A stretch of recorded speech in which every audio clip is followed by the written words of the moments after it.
Hello my friends and welcome back to Absurdia. Today we're going to be taking a look at the basic timeline of the world, or at least as it would have been taught in your typical Absurdian school. So, where better to start than at the beginning? But in this case, Absurdia's story starts way before the beginning, in a time that is known to the people of this world as before. Admittedly, I am ripping off Adventure Time with this next bit, but before there was an Absurdia, before there were gods, before there was anything, there was nothing. And before there was nothing, there was chaos. In the churning void of the abyss, there was nothing but these eldritch deities that represented nothing but pure destruction and chaos. For eons, all it was just churning chaos, destroying itself endlessly. But instead of just reveling in the destruction and the chaos, one of these entities instead wanted to create.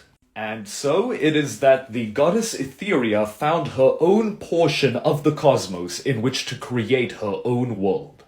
Here she could keep it safe from all of her other siblings in the infinite void, those who would seek to destroy her world. In this portion of the cosmos, Etheria birthed her children, the gods. Thousands and thousands of these celestial beings were now finding this new world that was theirs to create. And so the first thing they created was Kishar Anum, the legendary city of the gods. It is from here where the gods would make their home base and set out into the world to create everything. With all of these billions of gods, each representing a different piece of existence, they started creating the world and kind of mixing their concepts together to create existence. But as they were combining their aspects to create the fabric of reality, it quickly became very apparent that certain things just weren't meant to be combined. And that is how the sins and the crimes and the evils of this world were created. And with that, a schism between the gods. Half of the gods believed that this world that they had created was theirs. They were supposed to protect it and love it. But another faction believed that this world was their own personal playground. They could just do whatever they wanted to and just misuse and abuse all of their creations as they saw fit. These careless gods, I'm gonna call them, were led by the god of pride, Vanitas, who would later style himself as the new god of magic, as a sort of rebellion against their mother, the goddess Etheria.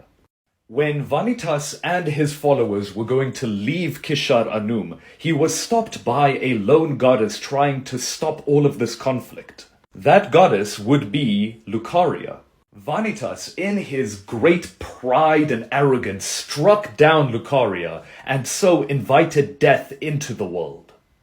Etheria realized that, well, shit, death is a thing now. People are going to experience it. I need to make sure there's someone there who can guide these souls into the afterlife. And as such, she gave Lucaria the gift of life once again. But it is also known as a huge taboo in universe to bring people back from the dead, so this is a very specific and special case. What followed was a devastating war between the gods that shaped the entirety of Absurdia. And as a god fell in battle during this massive conflict, so too was their concept erased from existence. So this is kind of like, I admit, big brain type of stuff, but bear with me. Basically, the way the world is right now, the fabric of reality is the way that it is because these gods are the ones who are left.